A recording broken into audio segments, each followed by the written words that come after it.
Le but de cette séquence est de proposer un des outils qui permet de simplifier le calcul des glucides. Je vais vous présenter la brochure Diadis qui existe aussi en version e-book. Si vous souhaitez l'acquérir, vous trouverez les liens disponibles ainsi que ceux pour d'autres outils. Elle présente un intérêt car c'est un groupe de diététiciennes qui a analysé les données alimentaires existantes en Suisse pour proposer les valeurs glucidiques les plus appropriées. Diadis propose des portions uniformisées à 10 grammes de glucides. Le but est de faciliter le comptage des glucides et de donner de la flexibilité dans le choix des aliments. Les aliments qui ont une teneur significative et qui sont à comptabiliser sont les produits sucrés, les farineux, les fruits, le lait et les desserts lactés. Si on décide d'utiliser Diadis, voilà comment faire. Diadis propose des portions d'aliments qui correspondent toutes à 10 grammes de glucides. La première question que vous allez vous poser, c'est qu'est-ce que vous avez envie de manger et quels aliments? Prenons comme exemple un petit déjeuner traditionnel avec du café noir non sucré, 2 tranches de pain complet, du beurre et de la confiture. Vous allez rechercher les aliments correspondants dans Diadis. Au début, il est nécessaire de peser les aliments, puis vous prendrez l'habitude et vous pourrez estimer à l'œil. Si on prend par exemple le pain, on va estimer que les 2 tranches correspondent à 50 grammes. La confiture correspond à une cuillère à soupe, comme sur l'image de Diadis, soit 15 grammes. Pour évaluer combien de portions d'équivalent Diadis il y a dans l'assiette, eh bien, il suffit ensuite de regarder la correspondance avec le poids. Par exemple, vous avez 50 grammes de pain complet, ce qui représente 2 portions Diadis. Chacune vaut 10 grammes de glucides, donc vous avez 20 grammes de glucides dans votre pain. Pour la confiture, elle correspond à 15 grammes. Ça correspond à une portion Diadis, donc vous avez 10 grammes de glucides dans la confiture. Pour le petit déjeuner, au total, vous aurez donc 30 grammes. Le café et le beurre n'en contiennent pas. Maintenant, passons au repas de midi. Prenons comme exemple de la viande ou du tofu avec des pommes de terre et des légumes, et un kiwi en dessert.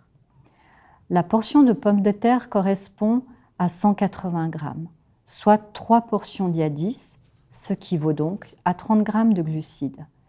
Pour le kiwi, il pèse 100 grammes, il va donc contenir 10 grammes de glucides, soit vous aurez au total pour votre repas de midi 40 grammes de glucides. Une fois qu'on a déterminé la quantité de glucides, la question qui se pose, c'est combien d'insuline est nécessaire pour la quantité de glucides consommés. On appelle ça l'insuline repas. Elle permet de corriger la montée de la glycémie qui est due au repas. Pour les collations qui ont moins de 10 grammes de glucides, il n'est pas nécessaire d'injecter de l'insuline. S'il y a plus de glucides, il est courant de débuter avec la règle pour 10 grammes de glucides, donner une unité d'insuline. Pour nos exemples, on aurait besoin donc de 3 unités d'insuline pour le petit déjeuner à 30 grammes de glucides et de 4 unités pour le repas de midi à 40 grammes de glucides. Malheureusement, cette règle n'est pas universelle et elle doit être précisée avec votre diabétologue car elle varie d'une personne à l'autre et elle peut même varier d'un repas à l'autre. Certains aliments ne se trouvent pas dans Diadis. Dans ce cas-là, il faut regarder l'étiquetage. Alors voici un exemple d'étiquetage.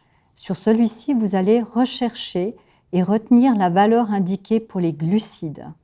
Cette valeur correspond pour 100 grammes. Il faut ensuite décider combien vous allez en consommer.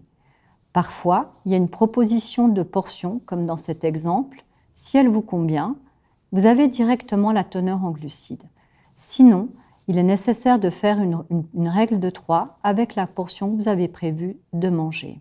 Pour simplifier, dans Diadis, vous avez une tabelle qui permet de quantifier la teneur en glucides si on connaît la valeur relevée pour 100 grammes sur l'étiquetage. Dernier point, à quoi sert la valeur sucre mentionnée sur l'étiquetage? Cette valeur correspond au sucre simple, c'est-à-dire au sucre ajouté, mais aussi au sucre naturellement présent dans les fruits et dans le lait.